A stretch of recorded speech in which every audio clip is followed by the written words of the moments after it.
The General Motors facility in Oshawa, Ontario, is the latest Canadian auto plant to feel the effect of U.S. tariffs. The plant will be cutting back operations, moving from 3 shifts to just 2 starting this fall. The CBC's Megan Fitzpatrick is following the story from our newsroom. So, Megan, what's the latest? Well, Andrew, GM confirms this in a statement, saying this decision was made due to forecasted demand and the evolving trade environment. Safe to say that's another way of talking about the tariffs and their impact on the auto sector. The company saying in this statement that this decision will help support a, quote, sustainable footprint in Canada so they can keep making vehicles in Canada for Canadian customers. They say GM's been building vehicles in this country for more than 100 years, and this plan that they're pursuing will help ensure that they will keep building vehicles here for 100 plus years, they say in the statement. They add that they will support affected employees through this, quote, transition, but they don't provide any details as to what that support will look like, what that actually means, or how many jobs are affected. According to the union, they predict that some 700 direct jobs at the plant could be cut as a result of cutting an entire shift. And then there would be the spin-off jobs as well in the other sectors and other companies that support the production at that GM plant. So we're talking about the parts suppliers. And Unifor, the union representing these workers, estimates that could mean another 1,500 jobs could be impacted. At this plant in Oshawa, they make the Chevrolet Silverado pickup trucks.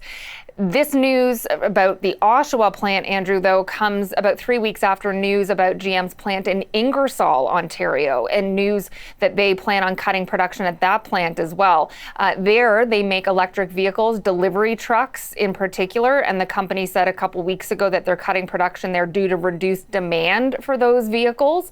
So that plant is shutting down this summer, and then they'll reopen in the fall at half capacity. And we've been hearing other news about other plants throughout Ontario as well, like the Stellantis plant in Windsor. So this news now coming affecting Oshawa, Andrew, and GM has such a long history in that city. The local economy is so dependent on that plant and those jobs, and this is really going to hurt that local economy there. Yeah, it sure is. So what's the reaction to this shift reduction? Well, the union, again, saying that they're devastated by this news. They had been bracing for it, they say. They'd been worried about this for months, and now those worries are coming to fruition. Lana Payne, the head of Unifor, again, that's the union that represents these workers, saying that this is devastating news.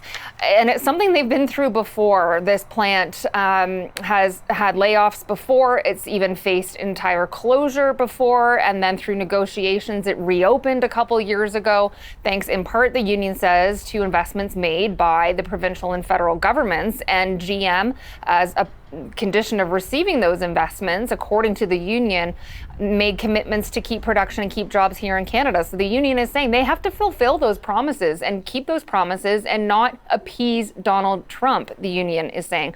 Lana Payne did an interview with CBC earlier today saying that this decision by GM is ridiculous and that it's also premature. She's saying GM should be giving Canada and the US a chance to negotiate here, given that Mark Carney is the newly elected prime minister and is set to meet with Donald Trump next week in Washington, and they have committed to talking things out and coming to a new kind of trade deal. So the union says that GM is jumping the gun here by making this decision to cut production already.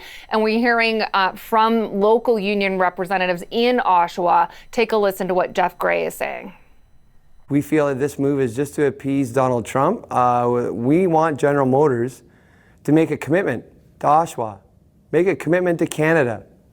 That, the Canadians, we have made that commitment to General Motors for a long time to do heavy, repetitive work and make this company billions of dollars. And we've always been there for them. And we want them to make the commitment to us that they're going to be here long term and stop having these inconsistent employment levels here in Oshawa. And they're also making a couple of requests or demands, I guess you could say, of the federal government, including calling on Mark Carney to meet with the heads of these auto companies in Canada, and also to condemn this action by GM, and also calling on Premier Doug Ford to do the same. We did hear from Mark Carney earlier today, that news conference he gave in Ottawa, and he did bring up this issue of these layoffs in Oshawa. Here's some of what he said. We are in a crisis. If you look at the terrible manifestation of that today in Oshawa for the GM workers, 2,000 GM workers, and I'll just express my deepest sympathy for them and their families. A very difficult time. We are committed to supporting workers. All the dollars from our tariffs going to support workers. Fighting hard for our auto sector, all our sectors in these negotiations with the Americans, and making sure that companies act in true partnership as well in maintaining employment and investment in Canada. And if not, there will be consequences for those companies. And the union saying that Carney needs to deliver a message to these auto companies that if they want to sell cars in Canada, they need to build those cars in Canada. So we'll see where that goes in terms of what those consequences might be. And meanwhile, reaction from Premier Doug Ford, he also commented on this on social media this morning, saying that this news from GM is extremely tough for the workers in Oshawa and their families. These are hardworking people who have helped build Ontario's auto industry. We will continue doing everything we can to support a strong future for the facility and its workers. Andrew.